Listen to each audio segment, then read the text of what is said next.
Hey guys, welcome back to the channel. I wanted to talk about how bad OCD got for me at the peak of my suffering and how confusing and lost you feel during those times, and just try to take you through a day in the life of Momin back when he wasn't doing that great. But before we go on, please subscribe to the channel. Let us know what you think, and yeah, we would love to speak to you guys about this and answer any questions you have. I think like so in 2013 was when it really reached a bad peak. I had not experienced OCD like that before, or maybe I had, but I mean, so when it kind of happened in 2013, it went up a bit. This was after quite a while of feeling relatively okay-ish. I hadn't been feeling that anxious for like at least 2 3 years, I think, and suddenly when it came back, it felt so badly intense. It felt uncontrollable, and it almost came as a like shock attack or something, because I had I had never experienced it to that intensity where from morning till night I was just completely saturated with anxiety, and there was absolutely no relief from it. So it was a very, again, challenging time for me and a very difficult thing to wrap my head around as to what was happening and why it was happening. It was a massive change for my life because I was going to college. School had ended, so all the people that I was in class with for many many years since childhood, essentially, we all separated, we all parted ways, and I have classically had relationship OCD related to my friends, and so when I was completely taken out of that environment where I wasn't surrounded by a supportive, nice, reassurancy environment, it my anxiety just escalated.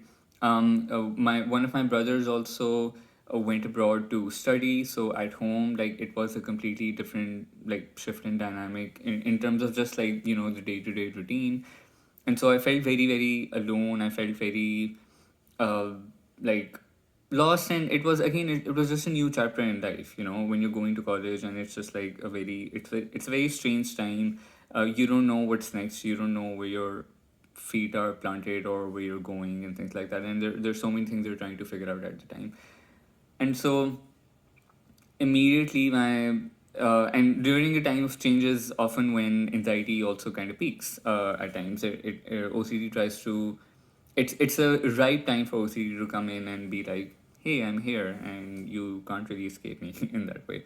So it was very challenging, it was very difficult. And so here's how a regular day went.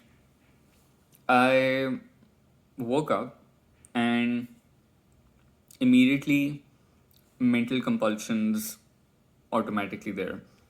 There was no way that those mental compulsions were just not there. I would open my eyes and it was there, right? Even, by the way, even in the middle of the night when I would be tossing and turning, my mind would be doing mental compulsions, because essentially what was like, I was getting intrusive thoughts and images and memories, and my brain was constantly trying to push them away. And so even when I was waking up for like 10 seconds in the middle of the night to change sides, my brain was automatically doing that. I wasn't even purposefully doing that. So mental compulsions were just like, going on like a machine gun, at a constant, even during my sleep. So waking up, brain already on fire, um, thinking that, okay, I can't put my feet down on the floor, so I have to, even in my grogginess, I have to make sure that my feet directly go into my slippers and not touch the floor. Right, okay. Go out of my bedroom, and by go out of my bedroom, I also mean opening the door with like a tissue paper or something like that. Couldn't touch the door handle, right? Um, Opening my wardrobe also often with a tissue paper, or just from the door handle, like the handle of the wardrobe, just from like the tip that felt not contaminated. All right, looking through and scanning through my clothes, which are what are the clothes I can wear. Also, my wardrobe was divided into college clothes and home clothes. I wanted to keep a separation between the two, and mixing the two felt like blasphemy at the time. And so, going through specifically the clothes that I can wear to college, okay, these jeans, that shirt, no, that shirt, I had a really bad day in that shirt, maybe not that one yet, maybe some other one. Okay, I'll go with that, sure, I'll pick those. Changing into my college clothes, and after that, okay, now because I'm in my college clothes, I can't sit anywhere that I don't want to contaminate, right? Because my college was basically that. My college became my trigger. That is where all my bad associations kind of like latched onto, and I wanted to keep the college energy and force out of my regular life. So that's where this entire thinking process was coming in. So after I've changed into my college clothes, okay, I don't want to sit anywhere that is going to be contaminated by that college energy, right? All right. Grabbing my bag that I had kept in a like specific corner where I didn't touch it after I got whenever I got back home. So it was in a specific corner, and when I would be leaving, I would just grab my bag, put whatever books were necessary, and then go. Okay, making sure I have hand sanitizer in there, in case it's a really bad day or I get accidentally contaminated or something like that. Having hand sanitizer on me, making sure my earphones are in the pocket that have not been touched by anything else college related. Okay, sure. Sitting in my car, and automatically earphones go in. Okay, what songs can I play? No, these songs are a little too associated with some college memories. Yeah, can't do that. Don't want to do that. Let's try something else. Okay, this is a playlist I can listen to. No, but I'm like the car is about to pass through that road where I went with some of those college people that I have bad associations with. So I can't listen to that song when I'm passing through that road. Okay, I'm just going to pause the music. Right. And I'm also going to close the music app because I don't want like that thing to get contaminated, like my music app to get contaminated while it's on pause on that song. Okay, close the music app. Right. Waiting for my. Also, I have to freeze up because I don't want to like move too much while passing through that road. So I just want to freeze up and just like not do anything, not look at anything, and not also breathe too much. I want to hold my breath because I kind of don't want to feel like I'm too present in this environment. So okay, just hold my breaths, go through this road, and then I can like finally breathe easy as well, and then put back my earphones. Okay. Okay, I do that. Then what? Okay, college is approaching closer. Now I have to keep my phone, my earphones, everything. I have to put everything away because it can't be on and ongoing while I'm here, right? Um, 1 second. I'm just trying to, yeah, just increasing the brightness on the lamp. Um, right now I'm in college. I have arrived there. What is the path I can take? I have a white hair in my beard. What is the path I can take um, from the entrance till my auditorium that is the least, that feels the least contaminated or the least threatening that way? Okay, this is, if I go through the parking lot, if I turn left over here, this feels okay. That spot is a little too like triggering. I don't want to pass through that spot.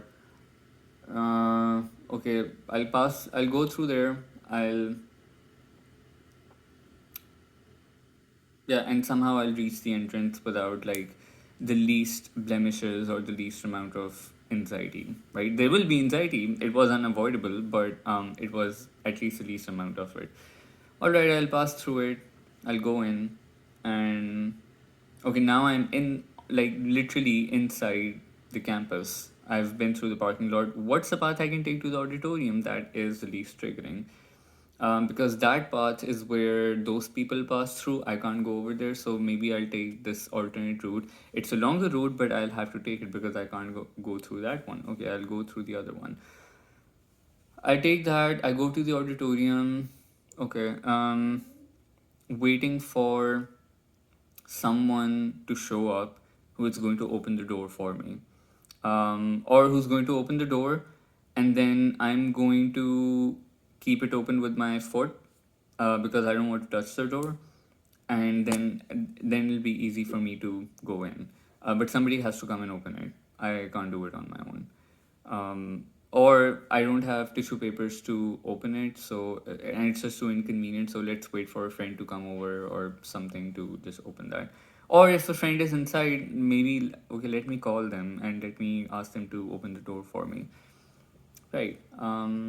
That happens, and someone opens the door for me. I go in immediately. First order of business: what is the row I can sit in? Because I can't sit in those seats. I can't sit in that row. That table is, yeah, like that side of the table is contaminated. That corner, nah. I saw someone sitting over there that I don't like. I can't sit there. This seems okay. Okay, I'll choose that specific spot. Um, and that seems the least contaminated and like the least likely chances that there's any bad energy over there. So that's where I'll go. Right. I'm sat in class now. Right. Then I'm sitting in class. Right. And then there's a handout that's passed or some worksheets that are passed. Okay. Making sure that it's not like people passing handouts. Like I'm able to somehow get the handout without like it going through different hands or different tables and rows. So I'll just try to like get it before it gets contaminated and then I have to deal with it. Okay. um Also in my mind, just mental compulsions obviously happening nonetheless. That's a given. That's literally till I go to bed at the end of the day. That's happening. Mental compulsions is constantly taking over me. Then also fear starts popping in. Will I throw up the breakfast that I just had? Am I feeling nauseous? Oh, maybe I should take a mint because that might help. Okay, getting out my backup mints from my bag and popping that in my mouth just in case, you know. I don't like have this early morning throw up situation. Um, right, slight panic also starts at times. That starts rising. Um, because I've just had a milkshake or something like that, and that's not making me feel great in the stomach. So, slight panic rising. Oof! I just hope it doesn't develop into a full blown panic attack. I hope I don't throw up in front of people. I hope I don't have to rush out of the classroom. And if I have to rush out of the classroom, in that hurry of me about to throw up, who's going to open the door for me? Because I can't wait for someone to open the door for me. So will I have to touch the door handle then? And then if I touch the door handle to rush out to throw up because of a panic attack, then the contamination is going to make me feel even worse. So how do I even deal with that situation? Okay, there's some lecture about like politics or sociology or something going on in class, and I'm just thinking about like trying to calculate a little bit in my mind how rushing out of the classroom will look like. How will I do it? What's the best way to do it? How can I avoid feeling even more triggered than I am right now, etc., etc., right? And okay, by hook or by crook, I get through the class. Nope. I mean, the panic is a little like there's a baseline anxiety and baseline like panic going on internally, but I get through the class mostly okay. I try to engage with the class. I try to joke with my class fellows. I participate in the conversation. I ask questions, and because we also had a lot of presentations as well. So if I have a presentation, I get up there and I do the presentation. Oh, and even with that, I would never bring a USB to class to like plug it in, because again, wanted to keep like everything separate from college. So I would always, even if it was a group presentation, I would ask someone in my group to uh, like copy the presentation in their USB. But if it was my individual solo presentation, I would email it to them to be like, hey, can you like put it in your USB, and then I'll use your USB in class. So if I have a presentation or something, asking a friend, hey, can I have your USB? In fact, not even can I have your USB. While I'm going up to present, can you plug it in the classroom or auditorium laptop and help me out with going through the slides? And like nobody would even question that. People were always like, yeah, sure. My friends would always say, yeah, sure, we'll do that for you. And I mean, I don't know what I would have done in that moment, if nobody helped me out with that. But there were, like, I do remember there were a couple of instances where I had to do it myself somehow. And um and then after that, I would basically use that backup hand sanitizer in my bag to just clean my hands, right? Right. We get out of class, and then there's like obviously that we have a free lesson, or like we have a free slot, and then we're thinking, okay, where do we sit? And then my friend's asking me, hey, where are you comfortable sitting? Because like we know that you have like anxiety and you have these like issues, so where do you want to sit? Yeah, I can't sit in that cafe because that's too triggering. That cafe is a complete no go. Maybe that one, because there are like several tables over there that are not contaminated for me and I can easily sit there. Okay, let's go to that cafe. Even if it's like the sun is out, it's like 100 degrees out there, and we have to really walk a longer way to go to that specific cafe. But yes, that's the one we'll go to because that's the only one I can like sit in. Okay, sure, let's go there. We go there, we get some food from the cafeteria, but I don't go because I don't want to handle like money and things like that with the guy at the counter, because other people would have been there and then that would have been contaminated. So like I don't want to be there. I don't want to go like handle any of that. So a friend should go and do that. I can accompany them, but I don't want to do any physical handling of that. So that would be a thing to figure out. Okay, even when we entered the cafeteria, then it would be like, okay, which specific table can we sit on? And I would be the decider for that. Okay, that one seems like the most okay table to me, so we can go and sit there. So we'd go sit there. Right. In the meantime, in that free slot, I'm also thinking, is XYZ friend upset with me? Should I message them to just check if they're okay with me? Oh, that friend is not meeting up with me today. Are they? Do they want to hang out with me? Do they still like me? Or are they tired of me at this point? Yeah. How do I know for sure? Maybe I'll go to the cricket ground. They might be there, and if I run into them, then I'll see what their reaction is to me, and if they and if they say, "Hey, come sit with me," then I'll feel okay and reassured that, oh, they do want my company, or that I haven't annoyed them. So maybe I'll do that. So I would go to, let's say, the cricket ground, and if that friend was there, I'd be like, okay, they're if they wave at me or if they call me over, whatever, then that means that, oh, I mean, everything is good with us, right? So getting that dose of reassurance was obviously then important, because yes, contamination OCD was going on, but at the same time, the other minefield in my mind was trying to figure out if I was losing any friends, if anyone was upset with me, if I had hurt someone's feelings. Um, was I about to lose an important friendship or something like that? All of that. Was someone thinking badly of me? have I annoyed someone too much? Have I come on too strong? Or like, I mean, again, tons and tons of like different questions that were like going in my head like a hamster wheel. Right, so while dodging contamination constantly, also in my mind trying to dodge like any kind of mental discomfort of have I upset someone, or trying to ruminate about it while walking through campus, sitting in class ruminating about, yeah, that friend was saying this just before class, like what did that mean, like does this imply this? Does that imply that?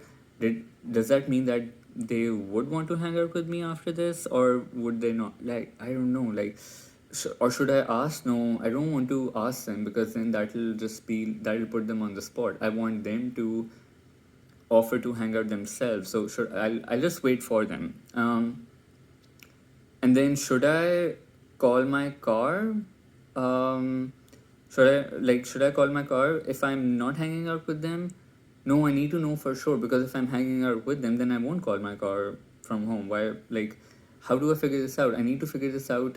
I need that reassurance, or I need the answer or certainty in time so I can decide how I'm going home, whether I'm going on my own car, or whether I'm taking an Uber, or whether I'm going with a friend. Like, what's happening over here? So I need to have that figured out. Okay, sitting in class, time is clocking by, and I'm just like, yeah, I don't know. There's a handout being passed around. Ooh, I don't want to touch that. I don't want to touch that. But like, also is what do I do about this? Oof, like anxiety rising, and just like again, feeling a little panicky, uh, and just like I don't know what to do. The day is about to end. Yeah, and then just like obviously feeling completely disconnected also from the lecture as well, because even though I would still participate in it, but still feeling like I was completely distant from everything that was happening in my environment, because um, I didn't feel I was really planted and in that auditorium. I didn't feel like I was quite present over there. Um, anyway, I end up going home. Whatever happens, I somehow make my way home. On the way back home, same rituals. What music can I listen to, and through what parts of the journey back home? Because it was a long journey. My campus was pretty far away. What songs can I listen to? Through what parts of what roads can I not listen to any music? And just like planning that out in my head a little bit. Eventually, obviously, reaching home. As soon as I would reach home, putting my bag in a specific corner so that it literally doesn't touch anything else or go anywhere else that would be contaminated. Immediately changing out of my clothes, and like folding them and keeping them in a corner in my wardrobe. Before putting on home clothes, washing my hands. It started out with 2 times, but then I think it became washing my hands 4 times. And washing my hands 4 times, and only then putting on home clothes specifically. And then not having to do anything with college at all. Oh, yes, this was another compulsion. Opening up my phone, deleting all conversations and all messages that were related to college that day, like asking friends, "Hey, where are you? What auditorium are you in? Are we meeting up in the free slot? Are we going to a cafe? Do you want to go hang out?" Or anything related to my college had to be deleted, completely deleted from my phone. All calls made during college hours to be deleted from my phone. Any photos someone had sent me from like a selfie or something we had taken in college had to be deleted from my phone immediately. Um, so yeah, a phone cleansing ritual would be like the immediate next step I would do as soon as I would come home, so that I could just like live the rest of my day with as much feeling like feeling college free as much as possible and contamination free as much as possible. Um, but then there would be some kind of assignment, right? Or some like something I had to give in, or like a presentation I had to make. But then it was like, I don't want to dabble into anything college related today, but how do I do that? Okay, but maybe I can do it in a free slot tomorrow in college. But then, okay, if I do it in a free slot, where would I do it? Would I do it in the library? Would I do it in the computer lab? No, but the library is way too contaminated, and there's no computer over there that's not like clean for me. But then, in the computer lab, there's no chair that's not contaminated for me. So how do I go about this then? Maybe I can ask a friend to come along with me and we can figure it out. Okay, if I go to the second library, then that's even more difficult because um, I remember with that there was one library where the doorway was pretty narrow, and the door was the one where you open it and it closes on its own. But the closing mechanism was really fast and really hard, so it wasn't like I could open it and while it was slowly closing, I could slip in through the space. I had to have it fully open. And while managing not to have my clothes or my bag touch the doors, the doorway, and managing to slip through it like a little snake, without any physical contact with anything, right? And then I would try sitting at home, literally thinking about the next day and the free slot, and thinking, okay, so if I do go there, do I take extra tissues? Do I ask a friend to come along? Okay, then I have to coordinate with a friend. Hey, can you accompany me tomorrow during this slot so that, I mean, I want to go to the library. Let's just sit together and like do XYZ to like an assignment together. Um but maybe let's just do it at home, because thinking of doing it in college is way too much of a hassle. And yes, it feels anxiety inducing at home as well, but it's the least amount of anxiety I can do. um I can do this at home with the least amount of anxiety. In college there would be like even more anxiety and more loopholes. Okay, not loopholes, sorry, like hoops to jump through. Okay, let's do it at home, but it will be the very last thing I do before sleeping, so that once I do it, I save it, and then I shut down my computer. And if it will be shut down for this amount of hours tomorrow, when I come back home from college and just like, open my computer just to do my own thing, it'll be contamination free, because like the shutdown will somehow reset the contamination that doing an assignment on it will cause, or doing the presentation on it will cause. I know. And so making sure that I do the assignment, sure, I make the presentation, but it's the very last thing I do. Because after that, I want to just, because I don't want to do the assignment or anything in the middle of the day and then spend the rest of the night with that lingering contamination feeling from college. I just want to do it and then directly go to sleep and then wake up. So, um, that was another then like hoop I had to really calculate and jump through. And then at home, how did things look like? At home, I was mostly in my room. If I would go out to the dinner table, I would sit on a specific couch. At times, I would also change my clothes to go sit outside in the living room, because those were clothes specific to the living room. And then I would come back inside and I would change into my room clothes again, and mostly just stay inside. And this is if I wasn't doing tons of hand washing compulsions. Because I mean, over the years, across my college years, it got so bad that I was probably washing my hands up to at least like 100 times a day.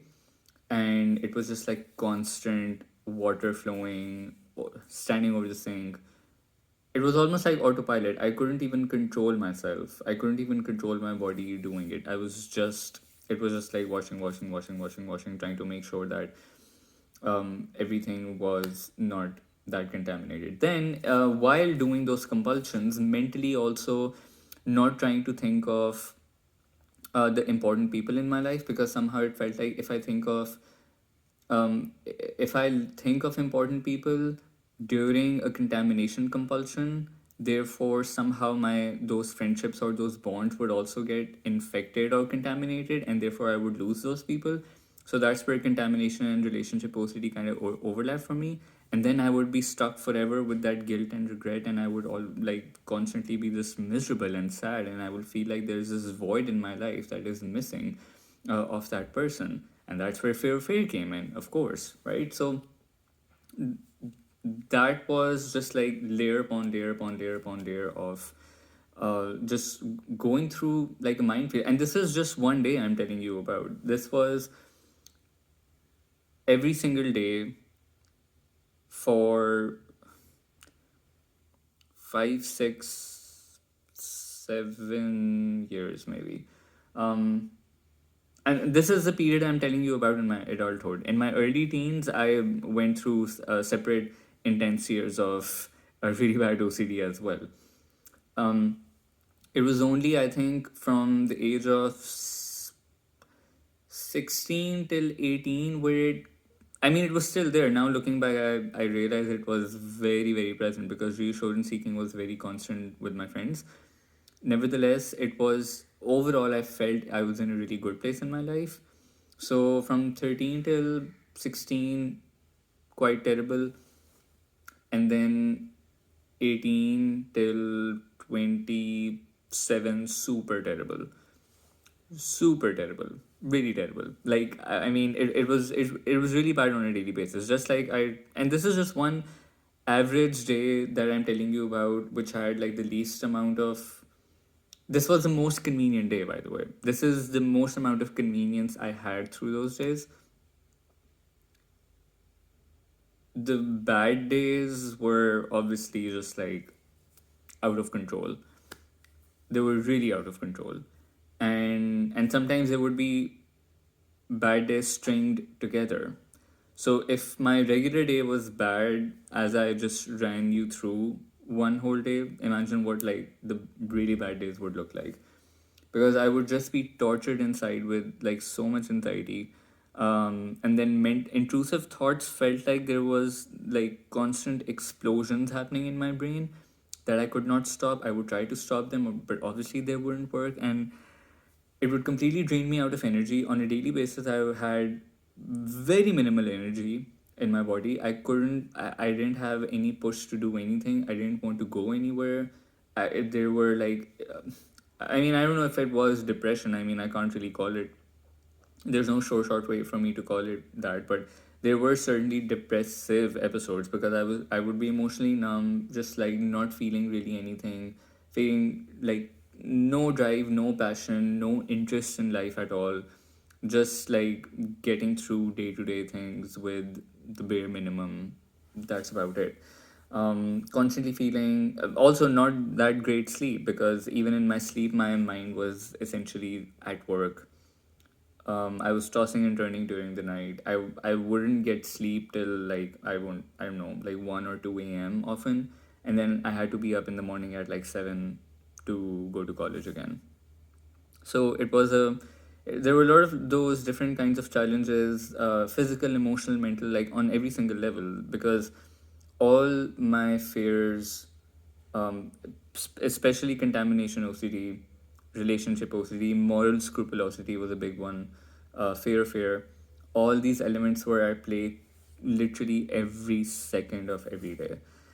And it just felt like, again, it was felt like I was just going under quicksand. I started writing poems not to talk about OCD, but generally like because that was when I had taken some creative writing classes as well. So naturally, I was trying to develop my skill as in poetry as well. So if you go back and like read some of my poems I wrote at the time, not that great. They were just like super They were there, and not that great, not in terms of writing, not in terms of expression, but just in terms of um, uh, like the tone. It was down, it was dark, and it yeah. I mean, I like those poems. I mean, I'm not looking down upon them. I mean, some of those expressions and metaphors I've written down in them are like pretty good, but of course, it reflects how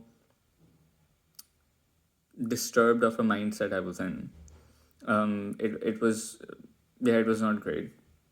It wasn't great. So, but that's how one average day looked like. Oh, and the light went out. But there was just like constant ups and downs with that. Really constant ups and downs with that. Some days were super bad.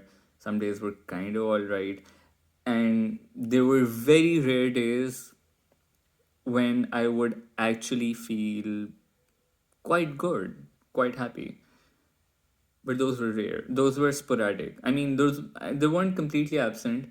And even in on bad days, there were certain moments that would be nice. And of course, like looking back now looking back, I mean, some college memories are just like priceless. And like really funny moments I've had, a lot of laughter, a lot of great like jokes, inside jokes that I've carried on with my friends. Um, but yeah, I mean but in that moment, I couldn't register happy moments. I would experience them, but they wouldn't register. I wouldn't really notice them. The only thing I would notice were like the bad moments. The only thing obviously stuck out for me was how much I was internally tortured. And of course, then you can. I mean, like it's like sitting in a classroom having like a panic attack. Also, then having that even at home sometimes. Having that at a dinner table out with people. Feeling like I was going to throw up, because that was another massive fear for me. That I will throw up, I'll have a panic attack in front of other people, and I won't be able to deal with it. And of course, I can list down. There's so many other fears that I am just like ignoring right now, because I don't want this to be like an hour long video. But there were like plenty of other fears I was going through as well on a day to day basis. But these were like the main ones. But again, good news is I'm doing okay now. But the reason I wanted to walk you through how bad it got, um, this is how bad it got. This is how it felt like, and if you are in that low spot as well, you can get better as well.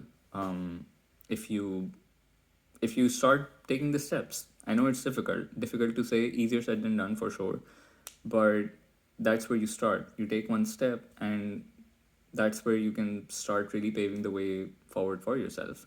Um, and you can also be in a position where I am now, where I'm feeling really great in my life, and I'm feeling completely okay. And those days look like, I mean, those are like long gone, but I use those as reminders of gratitude. I use those reminders of how far I've come, and I use those as motivation and drive to keep going and keep just generally in life, and to keep working on myself as a person, and like not seeing any low moment as a final moment.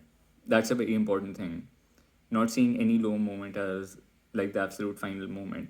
Even though there will be moments where you will feel like, oh, this is it. Nothing is going to get better. But it can, and it will. I hope you enjoyed this video. I hope you liked this video. I hope it provided you with some insights into my recovery journey. If you have questions, obviously feel free to ask them. But yeah, see you guys soon on another video.